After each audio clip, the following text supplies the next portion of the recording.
나누도록 하겠습니다. 오늘 하나님께서 우리 교회 2023년 마지막으로 주시는 말씀은 에베소서 4장 22절에서 24절까지 말씀입니다. 에베소서 4장 22절에서 24절까지 말씀.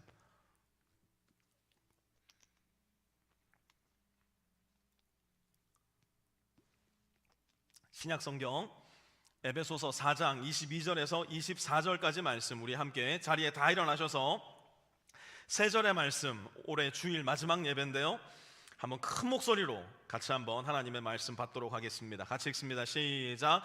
여러분은 지난날의 생활 방식대로 허망한 욕정을 따라 살다가 썩어 없어질 그 옛사람을 벗어버리고 마음의 영을 새롭게 하여 하나님의 형상을 따라 참 의로움과 참 거룩함으로 지으심을 받은 새 사람을 입으십시오. 아멘. 자리에 앉으시고요.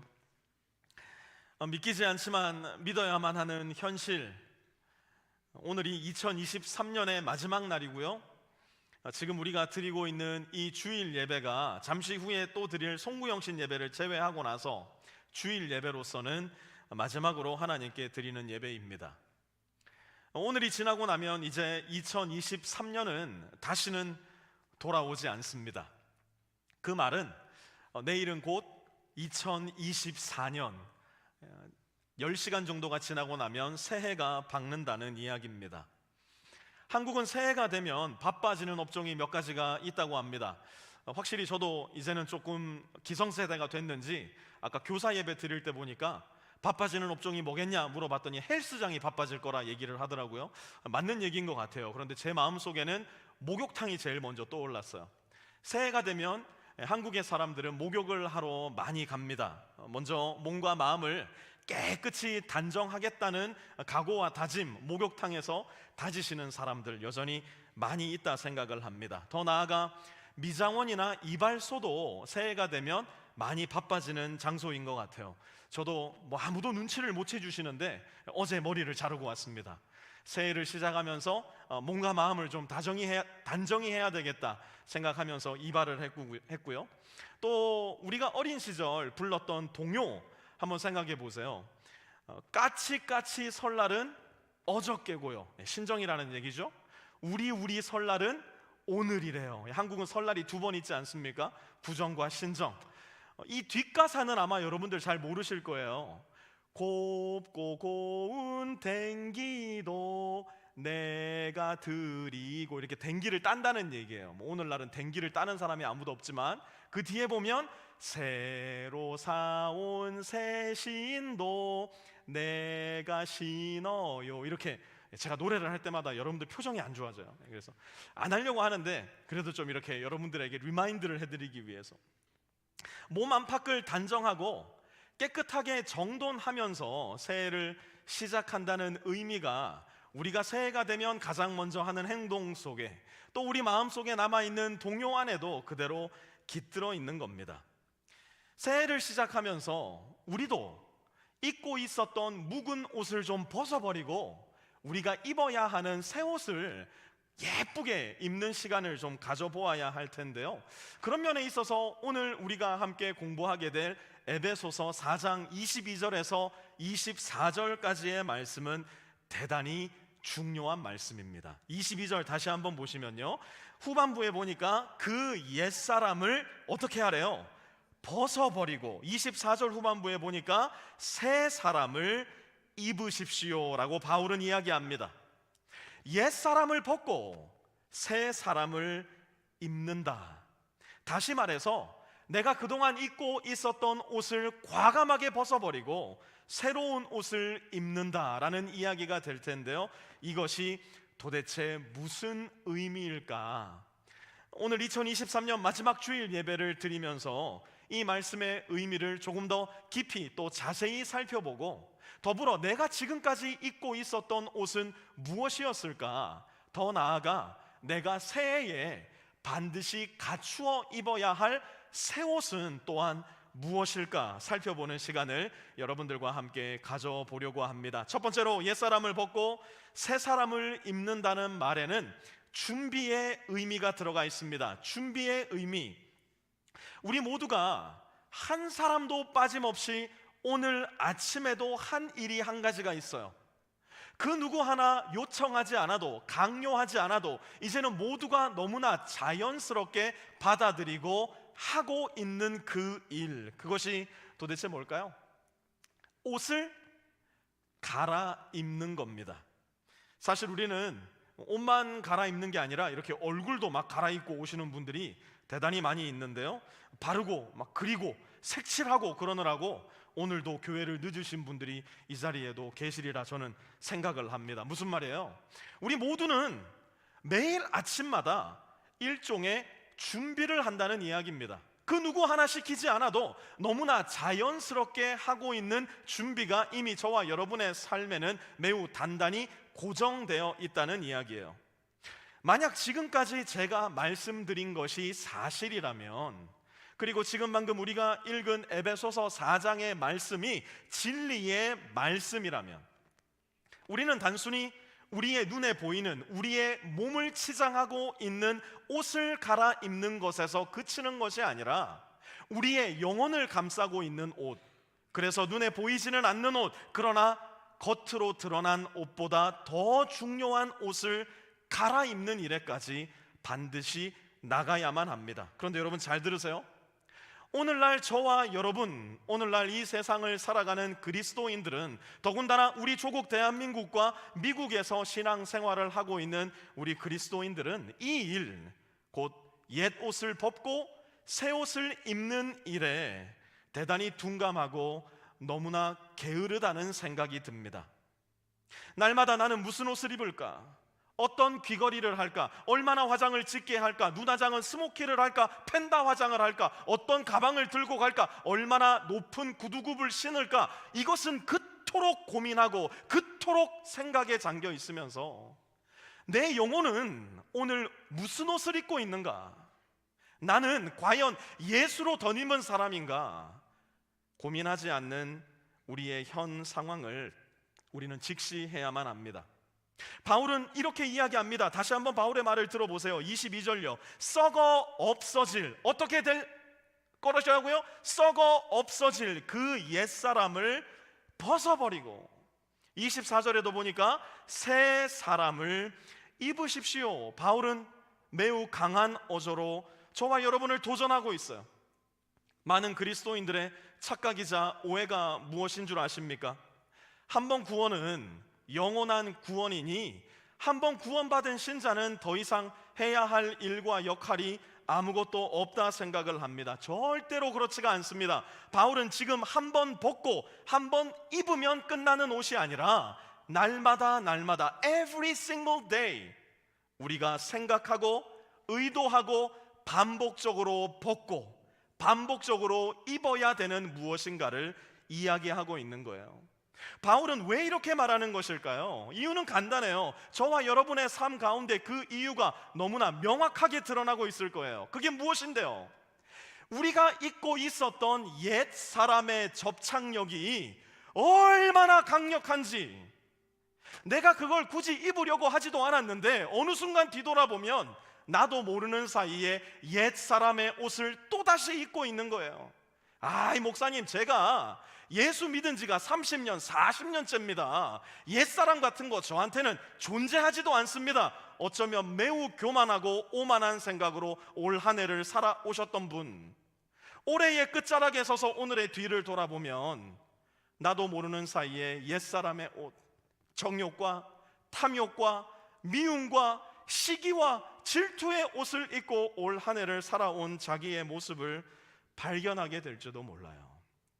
그러니 우리는 마치 날마다 눈에 보이는 옷을 갈아입듯이, 날마다 얼굴에 화장을 새롭게 고치듯이 반복적으로, 의식적으로, 계획적으로 늘 옛사람을 벗고 새 사람을 입는 연습을 계속해 나가야 합니다. 그렇다면 질문해야 됩니다. 목사님, 도대체 옛사람을 벗는다는 게 무슨 의미입니까? 도대체 새 사람을 입는다는 게 무슨 의미입니까? 그건 도대체 어떻게 하는 겁니까? 여러분은 반드시 이 말씀 가운데 질문해야만 할 겁니다. 골로새서는 에베소서에 쌍둥이 서신이라는 별명이 붙어 있는데요, 이 두 말씀이 상당히 비슷한 내용이 많이 들어있기 때문이에요. 골로새서 3장 9절에서 10절을 보시면요, 오늘 우리가 함께 공부하고 있는 이 본문의 내용과 매우 비슷한 내용이 기록되어 있는데요, 같이 한번 읽어볼게요. 시작. 여러분은 옛사람을 그 행실과 함께 벗어버리고 새 사람을 입으십시오. 12절 말씀도 한번 이어서 보여주시면 시작. 그러므로 여러분은 하나님의 택하심을 입은 사랑받는 거룩한 사람답게 동정심과 친절함과 겸손함과 온유함과 오래 참음을 옷 입듯이 입으십시오. 바울은 이야기하는 거예요. 옛사람을 벗고 새 사람을 입으십시오. 그러면서 이 문맥 안에서 도대체 어떻게 하면 나의 옛사람을 벗고 새 사람을 입을 수 있는지 적용의 이야기를 바울은 계속해 나가는데요, 16절 말씀입니다. 16절 한번 같이 읽어볼게요. 시작. 그리스도의 말씀이 여러분 가운데 풍성히 살아있게 하십시오. 아멘. 이 말씀 계속 띄워놔 주시고요, 그리스도의 말씀이 어디 가운데 있어야 된다고요? 여러분 가운데. 그런데 그 말씀이 어떻게 해야 된다고요? 풍성히 살아있게 하라는 겁니다. 옛사람을 벗고 새 사람을 입는 가장 좋은 방법은 무엇인가? 내 안에, 내 삶 가운데, 내 생각 가장 중심에 그리스도의 말씀이 풍성히 살아있게 해야 된다는 겁니다. 그건 무슨 말인가요?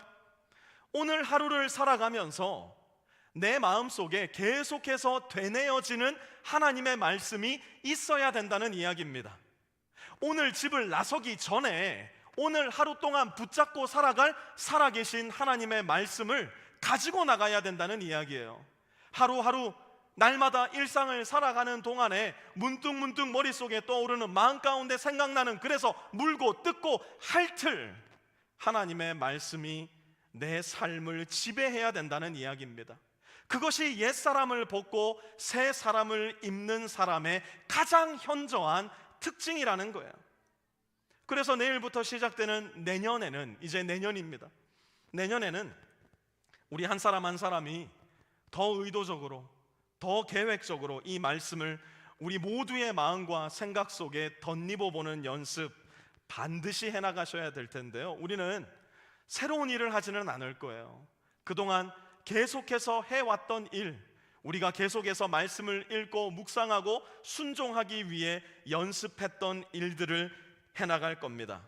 여러분들이 성경을 조금이라도 더 잘 읽고 묵상하고 순종함으로 이 말씀을 덧입을 수 있도록 교회는 계속해서 여러분들에게 리소스들을 제공해 드릴 텐데요, 빛의 교회는 어떤 성경 읽기의 리소스들을 제공하고 있을까?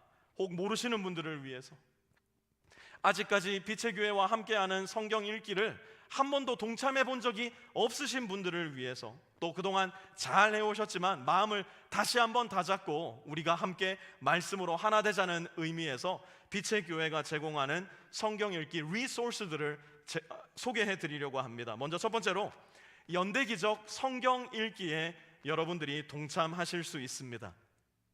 연대기적 성경 읽기는 월요일부터 주일까지 하루도 거르지 않고 성경 4장에서 5장을 읽으면서 그 말씀에 해당하는 말씀 퀴즈를 하나하나 풀어보는 방식으로 해나가는 성경 읽기입니다. 이렇게 성경을 읽다 보면 창세기에서부터 요한계시록까지 성경을 읽는 것이 아니라 성경이 기록된 연대기적으로 성경 역사를 따라서 성경을 읽기 때문에 성경을 이해하는 눈이 대단히 더 크게 열리는 효과가 있고요, 더 나아가서 퀴즈를 풀어야 돼요. 하루에 퀴즈가 5개에서 6개 정도가 나가는데 그거를 풀면서 성경을 읽다 보니까 성경을 조금 더 천천히, 조금 더 묵상하는 마음으로 읽을 수 있다는 장점이 있습니다. 우리 청년들이 8명 함께 이 연대기적 성경 읽기를 올해 계속 해왔고요, 많은 숫자는 아니지만 그래도 함께 청년들이 1년 동안 계속해서 이 연대기적 성경 읽기를 해왔다는 거, 저는 참 기쁘고 감사한 마음이었습니다. 더 나아가 지난 한 해 하루도 빠지지 않고 이 연대기적 성경 읽기로 함께 성경을 읽고 오신 부부가 계신데요, 이분이 저한테 하신 이야기가 참 인상적이었어요. 1년 동안 부부가 아침이나 저녁에 한 테이블에 앉아서 똑같은 성경 본문을 읽고 퀴즈를 풀다 보니까 이전에 하지 않았던 대화가 서로의 사이에 더 풍성해졌다는 것을 느꼈대요. 그래서 우리 부부가 사이가 조금 소원해졌다 그러면 이 연대기적 성경 읽기 제가 강추해 드립니다. 부부가 함께 읽는 성경 말씀, 부부가 함께 푸는 성경 퀴즈, 이것만큼 좋은 일이 어디에 있겠습니까? 두 번째로 말씀 안내지와 비탐성을 통한 성경 읽기가 있습니다. 우리는 그동안 계속해서 사사기 말씀을 공부해 오고 있었는데요, 사실 사사기가 쉬운 책은 아닙니다.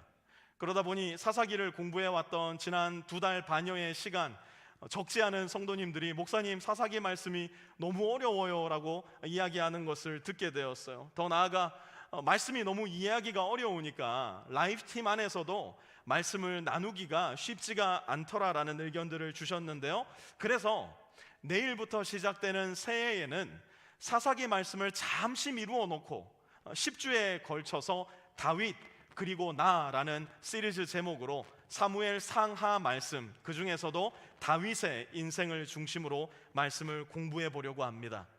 말씀 안내지를 보시면 날마다 1-2개의 질문이 실려 있는데요, 그 질문을 생각하시면서 해당 본문을 읽어보시면 말씀을 더 집중해서 읽으실 수 있을 겁니다. 그렇게 말씀을 내가 직접 읽고 나서도 이해가 잘 되지 않는 분들은 빛의 교회 유튜브에 가셔서 비탐성, 빛의 교회와 함께하는 성경 공부를 보시면 큰 도움을 받으실 수 있으리라 생각을 합니다. 우리 전도사님들과 저는 우리 교회에 이 비탐성으로 성경을 공부하는 성도님이 딱 3명만 있으면 끝까지 이거 한번 해보자, 이런 마음을 가지고 비탐성을 녹화하고 비탐성 공부를 준비합니다. 여러분 한 분 한 분이 이 비탐성에 잘 동참해 주셔서 성경으로 하나님과 동행하는 그 발걸음 더욱더 풍성해지시기를 부탁을 드립니다. 세 번째로 말씀 암송이 있습니다. 우리 교회는 지난 7년 가까운 시간 동안 계속해서 이 69절의 성경 말씀을 반복적으로 암송하고 있는데요, 지금까지 3번에 걸쳐서 69절의 말씀을 암송했고요, 지금이 4번째입니다. 하여튼간에 여러분들이 이기나 이 말씀이 이기나 계속 암송을 시켜볼 작정이니까요, 한번 계속 이 말씀을 암송해 봤으면 좋겠는데요, 이 말씀 암송 카드도 우리 교회 청년부 송이자매가 정말 얼마나 예쁘게 만들었는지 몰라요. 그런데 말씀 암송 카드가 예쁘면 뭐합니까? 우리가 암송 안 하면 그거 말짱 도루묵 아니겠습니까? 만약에 나는 연대기적 성경 읽기도 못하겠고 빛의 교회와 함께하는 성경 공부도 나는 잘 모르겠고 말씀 안내지도 나한테 너무 어렵습니다 하시는 분들, 이 성경 암송 이거 하나 붙잡으셔도 여러분 큰 신앙의 진보가 있으리라 생각을 하고요, 내가 예수 믿는 사람입니다 라는 고백이 있음에도 불구하고 성경을 전혀 읽지 않는다면 여러분 지금 영혼이 죽어가고 있다는 사실, 더 나아가 내가 하나님과 완전히 끊어진 관계 가운데 살아가고 있다는 사실, 여러분의 영혼으로, 여러분의 지성으로, 여러분의 삶으로 반드시 깨달으시고 말씀으로 돌아오셔야 됩니다. 이 암송을 어떻게 하는지 제가 제 방법을 좀 설명을 해드릴게요. 우리 송이자매님이 센스가 얼마나 좋은지 이 말씀 카드를 핸드폰용 따로, 컴퓨터 모니터용 따로, 심지어 여기에 띄우는 모니터용 따로 이렇게 만들어 주셨어요. 그래서 저는 주일이 되면 핸드폰에다가 이번 주에 말씀 암송 구조를 배경화면으로 바꿔놓습니다. 왜 이렇게 바꿔놓냐? 요즘 운전하다가 보면 신호등에 걸리잖아요. 옆에 사람들을 보면 다 뭐 하고 있는 줄 아세요? 다 이러고 있어요. 저와 여러분이 하는 거 아닌가요? 그런데 핸드폰에다가 그 말씀 암송을 배경화면으로 해놓잖아요. 그러면 배경화면을 톡 치면 거기에 말씀 암송 구절이 뜹니다. 그럼 다른 거 할 거 없어요. 그냥 그 말씀을 읽는 겁니다. 차 안에서 혼자 그 말씀을 크게 읽기도 하고요, 막 외치면서 읽기도 하고요, 조용조용한 목소리로 묵상하는 마음으로 읽기도 하고요. 일주일 동안 이렇게 똑같은 말씀을 읽고 또 읽고 또 읽잖아요. 그러면 여러분들의 지능이 아주 떨어지지 않는 한은 외우지 말라고 해도 이 말씀은 외워질 수밖에 없어요. 그러니 얼마나 축복되고 얼마나 보람된 일이 되겠습니까? 그저 버릴 수 있는 시간을 하나님의 말씀으로 내 마음과 생각과 삶에 간직하는 일, 그것이 성경 암송 말씀이 될 거예요. 그리고 연대기적 성경 읽기를 통해서든 말씀 안내지를 통해서든 피탐성을 통해서든 말씀 암송을 통해서든 내가 새롭게 입어본 하나님의 말씀이 있다면 그 경험을 여러분들의 라이프팀 공동체에 나누어 주시면 되는 겁니다. 입어보았더니 너무 불편하더라, 이거 쉽지 않더라, 나를 위해 기도해 줄 수 있겠는가 요청하실 수 있어야 되고요, 입기를 그토록 바라고 이 말씀을 입어보기로 결단에 또 결단을 이어했지만 잘 되지 않았던 실패의 경험들 정직하게 나눠줌으로써 서로가 격려하고 서로가 위로하고 서로가 함께 끌어주고 당겨주는, 그래서 나 홀로 성경 말씀을 읽고 이 말씀으로 하나님과 동행하는 사람들이 아니라 교회 공동체적으로 하나님의 말씀으로 동행하는 저와 여러분들이 되었으면 좋겠어요. 두 번째로 옛사람을 벗고 새사람을 입는다는 것, 이것은 변화를 의미합니다. 변화. 고대 사회에서 옷을 갈아입는다는 것은 곧 신분의 변화를 뜻하는 것이었습니다. 에베소서가 쓰여진 시대의 배경은 로마 제국 시대였는데요, 로마에서는 입양을 통한 신분의 변화가 매우 빈번하게 일어났습니다. 예수님이 태어나실 당시 로마의 황제는 아우구스투스 황제였는데요, 이 사람 역시 카이사르에 의해서 입양되어 황제가 되었던 인물입니다.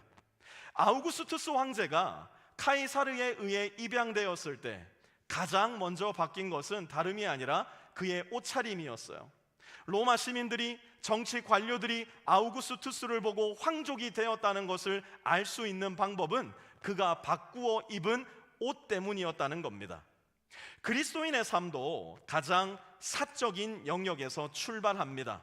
곧 우리의 마음과 영혼에서 신앙은 시작된다는 이야기예요. 하지만 우리가 예수로 옷을 입을 때 우리의 삶은 가장 선명하고 가장 분명하게 변화되기 시작합니다. 왜 그렇습니까?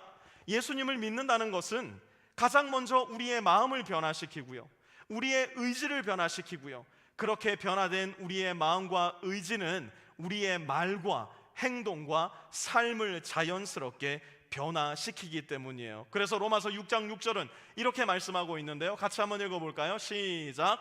우리의 옛사람이 그리스도와 함께 십자가에 달려 죽은 것은 죄의 몸을 멸하여서 우리가 다시는 죄의 노예가 되지 않게 하려는 것임을 우리는 압니다. 아멘. 우리의 옛사람이 죽고 죄의 노예 신분에서 벗어나면 어떻게 되는지 아십니까?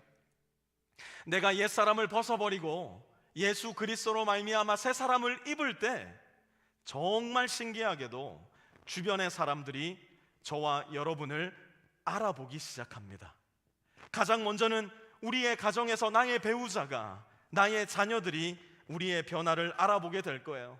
뿐만 아니라 직장에서 우리의 동료들이, 학교에서 선배와 후배들이 우리의 변화를 눈치채기 시작할 겁니다. 그러면 우리의 지인들이, 우리의 이웃들이, 우리 가족의 구성원들이 우리에게 물어오기 시작할 거예요. 도대체 당신에게 무슨 일이 있었던 거냐고, 어떻게 그렇게 다르게 말하기 시작하는 거냐고, 왜 그렇게 다르게 생각하고 다르게 행동하기 시작한 거냐고. 왜 그럴까요? 옛사람을 벗고 새 사람을 입는 변화는 절대로 저와 여러분 내면에만 머무르는 것이 아니기 때문이에요.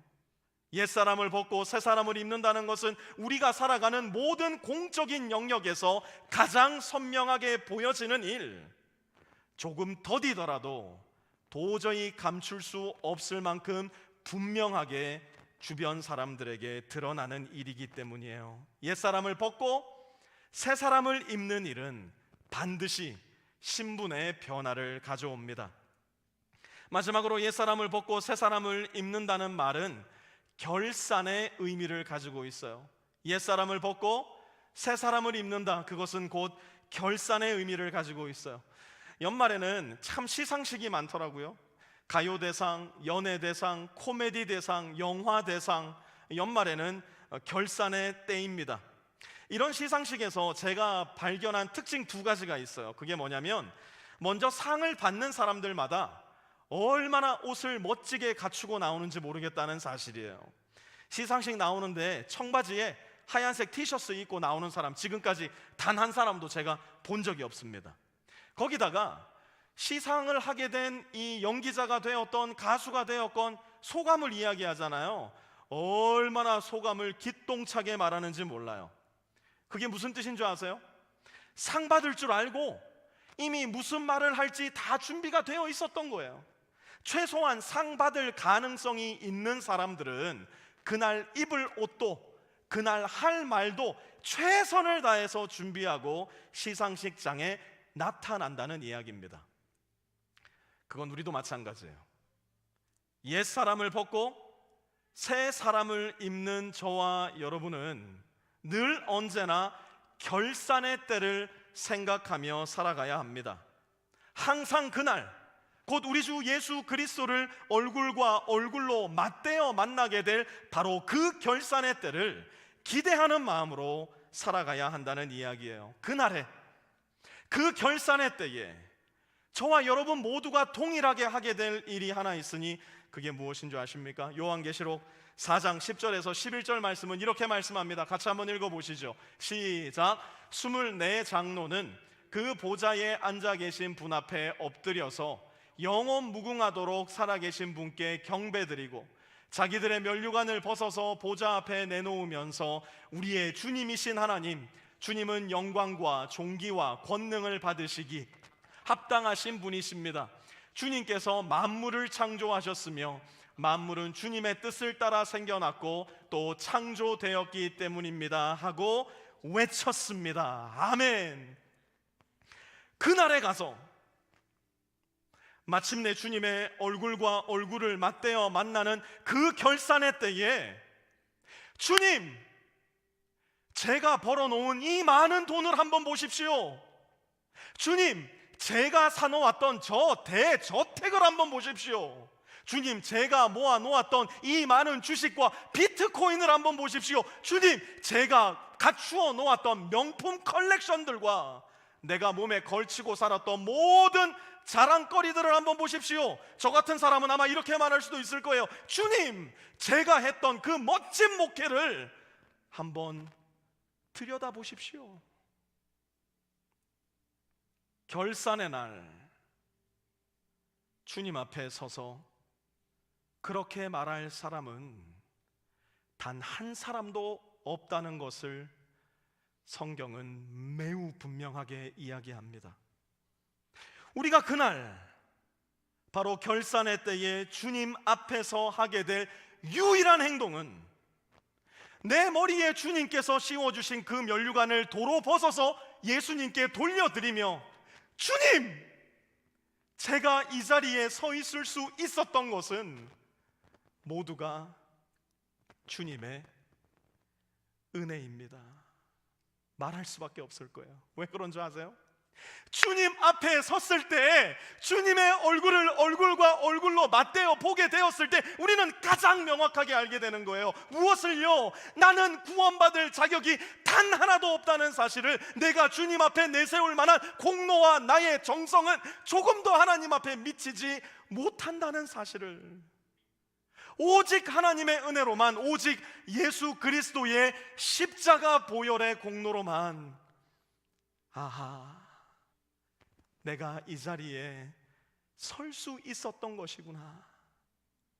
결산의 날 주님의 얼굴과 얼굴로 나의 눈이 주님의 눈에 마주치는 날, 우리는 그것을 가장 명확하고도 분명하게 발견하게 될 거예요. 한 해를 마무리하며 헌 옷을 벗고 새 옷을 입는 준비와 변화와 결산은 저와 여러분의 노력과 공로로 이루어지는 일이 아니라 오로지 한량 없으신 하나님의 은혜로만 이루어지는 일이기 때문이에요. C.S. 루이스는 나니아 연대기에서 유스티스라는 등장인물을 통해 이 과정을 대단히 극적으로 묘사합니다. 아마 나니아 연대기를 책으로 읽으신 분들 혹은 영화로 보신 분들은 이 장면을 머릿속에 떠올릴 수 있으리라 생각을 하는데요, 유스티스라는 이 어린아이는 나니아 왕국을 헤매이다가 보물과 각종 진귀한 물건들이 즐비한 골짜기를 발견하게 됩니다. 유스티스는 그만 가던 길을 멈추고 이 골짜기에서 온갖 보물들, 폐물들, 온갖 귀중품들을 자기 몸에 챙기느라 온 정신이 빼앗겨 버리고 맙니다. 그렇게 허겁지겁 다이아몬드도 챙기고 금도 챙기고 은도 챙기고 왕관도 챙기는 사이 그는 자기의 몸이 두꺼운 비늘로 뒤덮인 징그러운 용으로 변하고 있다는 사실을 미처 눈치채지를 못합니다. 하지만 시간이 지났을 때 그는 자기의 몸이 온통 탐욕의 비늘, 징그러운 용의 몸으로 변해버린 것을 발견하게 됩니다. 이제는 보물도 반지도 목걸이도 각종 귀중품도 유스티스에게 아무런 소용이 없게 돼요. 그가 바라는 유일한 한 가지, 다시 사람의 몸으로 돌아갈 수만 있다면, 다시 나의 모습을 찾을 수만 있다면 그는 해변가에 앉아 눈물을 흘리며 그 날카로운 용의 발톱으로 자기의 몸을 벅벅 긁어대지만 두꺼운 용의 비늘은 전혀 벗겨지지가 않습니다. 바로 그때 예수님을 상징하는 나니아 왕국의 주인 아슬란이 나타나 그의 발톱으로 유스티스의 가슴을 핥힙니다.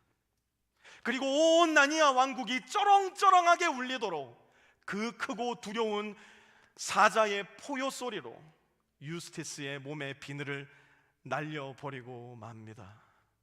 오직 아슬란의 힘으로만, 예수 그리스도를 상징하는 그 구원의 외침 소리로만 유스티스는 사람의 몸으로 돌아올 수 있었던 것이에요. 이것이 바로 우리에게 일어난 일이요, 우리에게 일어나야 할 일입니다.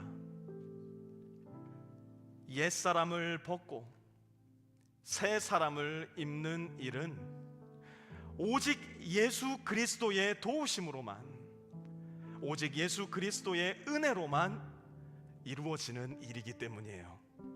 그래서 한 해를 마무리하며 또 새로운 한 해를 시작하며 우리가 드려야 할 기도는, 주님, 나를 좀 도와주십시오. 주님, 나에게 주님의 은혜와 긍휼을 베풀어 주십시오. 주님요, 나의 손을 굳게 잡고 함께 가주십시오. 우리 이 마음으로 오늘 말씀을 생각하면서 이 찬양 하나님께 올려드리기 원하는데, 한번 자리에 다 일어나 보시겠습니까? 오늘 말씀을 생각하면서 주님, 나의 이 연약한 손을, 나의 이 연약한 인생을 주님께서 굳게 붙잡아 한 해를 마무리하게 하시고 또 다른 한 해를 시작하게 도와주십시오. 주님의 도움 없이는 아무것도 할 수 없는 무력하고 나약한 존재이오니 주님요, 이 손을 꼭 잡고 가소서. 우리 함께 하나님 앞에 찬양하겠습니다.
목소리로 함께 기도하는 시간 갖기 원하는데요. 주님, 내가 그동안 입고 있었으면서도 입지 못했던 옛사람의 옷, 정욕과 탐욕과 미움과 시기와 욕심과 내 마음 가운데 가득한 분쟁의 옛 옷을 벗어버리기 원합니다.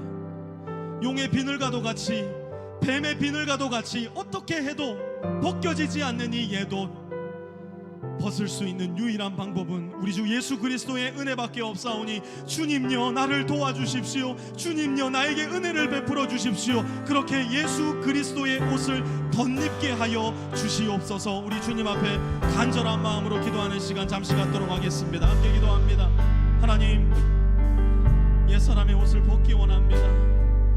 나도 모르게 또다시 입고 있는 이 옛사람의 끈질긴 옷을 하나님 주님 앞에 정직하게 고백합니다. 하나님, 나의 힘으로 도저히 벗을 수 없는 이 옷, 나의 능력으로 도저히 해결할 수 없는 이 죄의 뿌리 깊은 탄력을 하나님 아버지 앞에 기도와 간구와 회개로 간절히 기도하며 나아가오니 주님의 은혜의 바람으로, 성령의 바람으로 이 모든 옛옷을 깨끗하게 날려보내주시고 우리 주 예수 그리스도께서 나에게 보여주시고 가르쳐주시고 이미 베풀어주신 그 은혜와 사랑과 긍휼과 인내와 온유와 충성과 자비의 옷을 아버지 하나님 새로운 옷으로 덧입을 수 있도록 하나님 아버지 우리 모든 빛의 성도들의 삶 가운데 주님께서 함께 동행하여 주시고 친히 주님께서 그 새 옷으로 덧입혀 주심으로 말미암아 주님과 동행하며 걸어가는 새로운 한 해의 삶, 우리 모든 빛의 성도들이 살아갈 수 있도록 주님 역사하여 주시옵소서. 하나님, 올해의 마지막 주일 예배 에베소서 말씀을 통해서 나의 옛사람 그리고 나의 새사람, 내가 어떤 옷을 입고 있는지, 내가 어떤 옷을 입어야 되는지 가르쳐 주시니 감사를 드립니다. 우리 모든 빛의 성도들이 잘 준비하는 사람들 되어 날마다 하나님의 말씀으로 변화되는 사람들이 되게 하여 주시고 하루하루의 삶을 통해서 우리의 결산의 날, 우리가 어떤 모습으로 주님 앞에 서 있을지 자세히 주의하고 신중하게 기도하며 살아가는 삶이 됨으로 말미암아 그 마지막 날 모두가 주님 앞에서 기쁜 마음으로 면류관을 던져드리며 주님 앞에 감사 찬양 영광 올려드리는 가운데 영생으로 들어가는 복되고 아름다운 인생들 다 될 수 있도록 주님 역사하여 주시옵소서. 주님의 은혜로 옛사람을 벗어버리고 주님의 은혜로 새사람을 입는, 이제는 모두 지나가는 2023년 그리고 이제는 다가올 2024년 살아가는 우리 모든 빛의 성도 될 수 있도록 주님 은혜와 긍휼로 함께하여 주시옵소서. 이제는 우리 주 예수 그리스도의 은혜와 하나님 아버지의 무한하신 사랑하심과 성령의 내주 교통하심이 오늘 이 자리에 머리 숙여 하나님께 예배드리며 예 주님, 제가 옛사람을 벗고 오직 우리 주 예수 그리스도의 은혜로 새 사람을 입은 상태로 새해를 살아가기 원합니다. 간절히 기도하며 이 예배당을 떠나가는 우리 모든 빛의 성도들 머리 위에와 그들의 가정 위에, 직장 위에, 기업 위에, 모든 관계들 위에도 이제로부터 영원토록 함께 하옵시기를 간절히 축원하옵나이다. 아멘.